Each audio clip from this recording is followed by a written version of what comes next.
Hey folks, how's it going?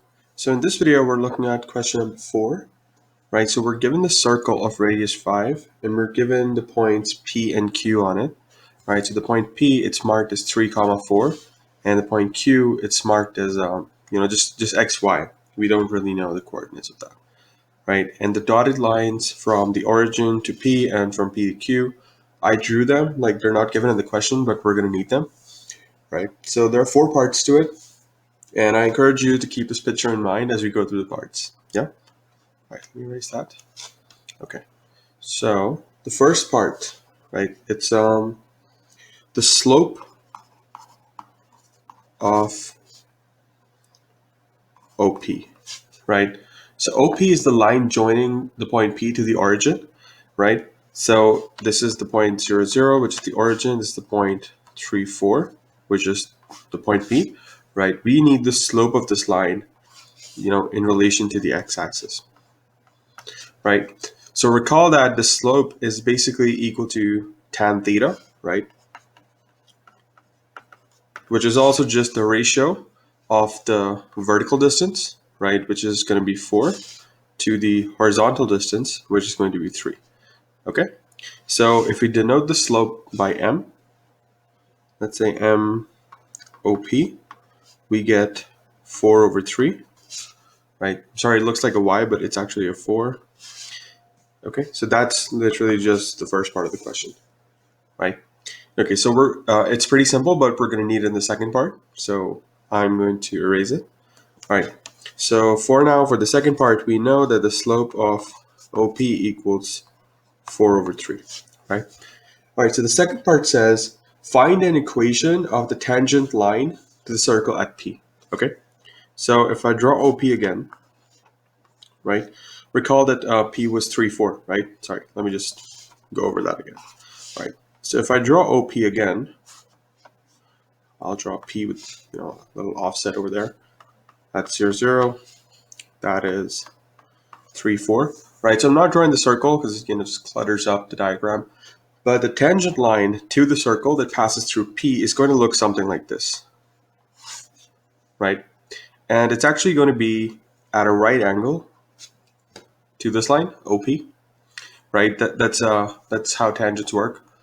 Right? So recall that the slope of this line, right? If I denote this line, let's say by t, lowercase t, right? So the slope of this line and the product of the slope of OP, it's going to be -1, right? That's a property that you should recall. So we have m lowercase t times MOP equals -1, right? Now from part 1, we know that the slope of OP is 4 over 3, right? So we have MT times 4 over 3 equals -1, which means MT is just -3 over 4. Right? Pretty straightforward. Cool. So that's part B now. Right? Okay, that's over. So let's look at the third part. Right? So recall that there was another point there. We had P 3 by 4. We also had another point Q, XY, right? Which means it's in like not a fixed point, some point on the circle, right? So, but we do know that it's it's in the first quadrant. So x and y are both bigger than or equal to 0. Okay. So what we want is we want the slope of the line joining P to Q, right? And so over here they're denoting it by by subscript x, right? So let's call this it's actually a little bit confusing, but what they're doing is they're saying M PQ, right? So going from P to Q, they're also calling this line lowercase x.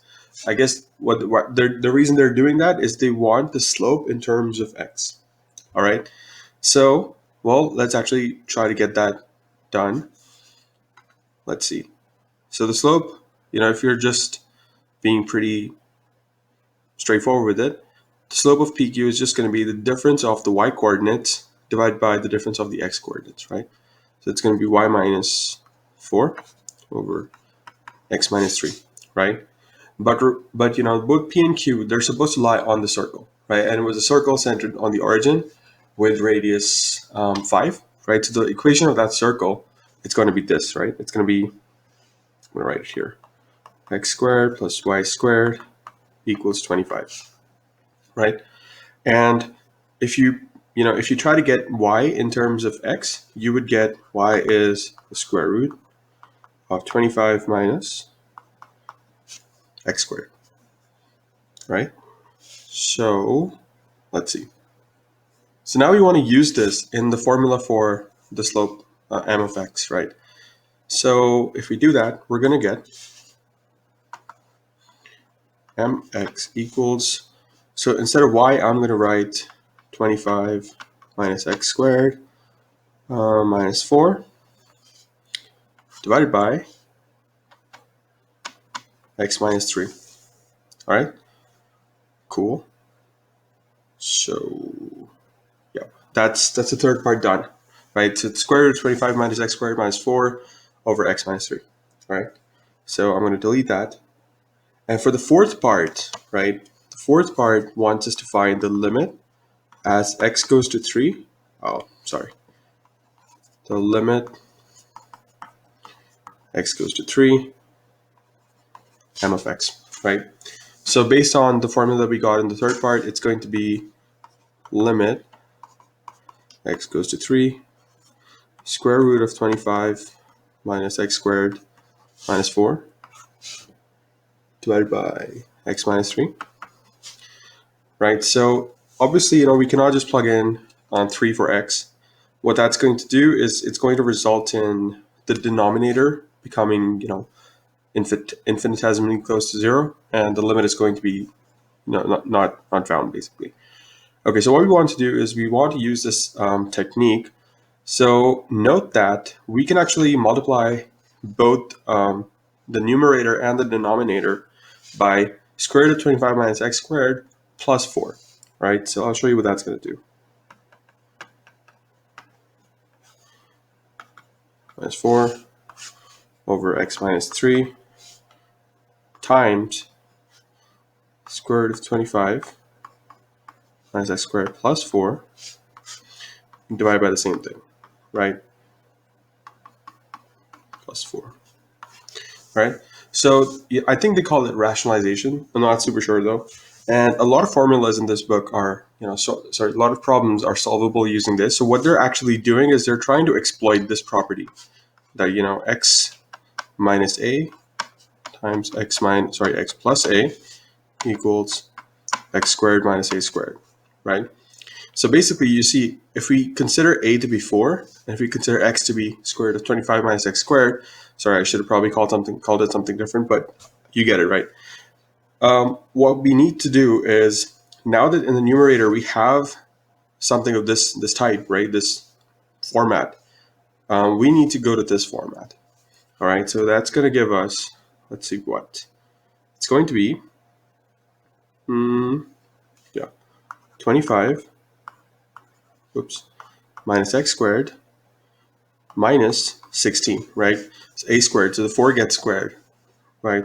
Divided by, well, the same thing at the bottom. It's going to be 5 minus x squared plus 4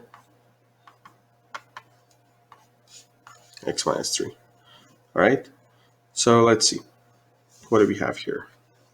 If I go to the next page, on the numerator, I'm going to have 9 minus x squared, right, divided by square root of 25 minus x squared plus 4 times, it was x minus 3, I think. Yep, right? So now note that 9 minus x squared, using the same property again, right? 9 minus x squared can actually be rewritten as 3 minus x times 3 plus x. Make sense? All right. And the denominator, it's just going to, well, for now, we're just going to keep it as it is, because you're going to see what happens in a minute. It's 25 x squared plus 4. Man, it gets really tedious. All right. Okay, so this term cancels out with this term to give a -1 over there, right? So this means we get negative 3 plus x over, square root of, I can't believe how many times I have to write that, plus 4, right? So that's actually the or I guess not reduced, but the rationalized form of m underscore x, right? So what we need is, we actually need the limit of this whole thing as it goes to 3, as x goes to 3, right? So we want limit x goes to 3, negative 3 plus x, divided by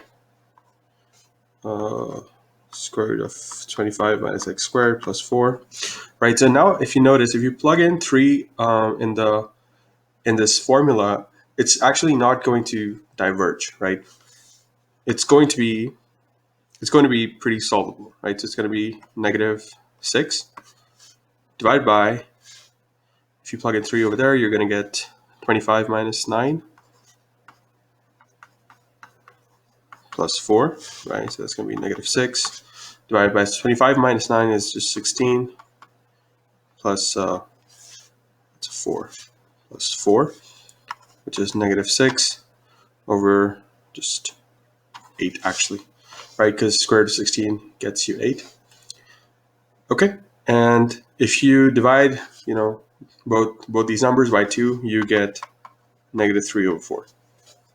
All right, so you see the equation that we got here, it's not equation, but the number that we got here, it's the same as the number we got in the part B, right? The equation of the tangent line